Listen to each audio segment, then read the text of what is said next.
Hello, I'm in a 2015 Nissan Altima, and today I'm going to show you how to set addresses for your navigation system, whether it be like your home address or just a destination you'd like to go to. So your vehicle, you want it to be on. Mine's already on. And then in your interface here, whether there's a touch button you push or from this map button, you go to map.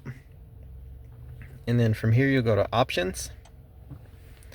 And then so first up, just want to go to just a general location. You'll hit enter destination, and then from here you've got some options if you want somewhere new, somewhere maybe you already went to save you some clicks, particular point of interest that might be loaded or preloaded in the maps, and then to set your home address. Check that out now. I don't have one saved in here currently, so you can change it.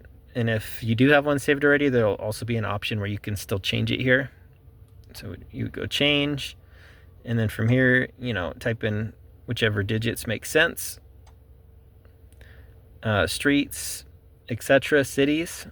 And then as you click through these, you'll just hit a accept button, and then that'll be then preloaded as your home destination, which you can select as needed. Just got some examples here. But anyways, I hope that was helpful for you, and hope you have a great day.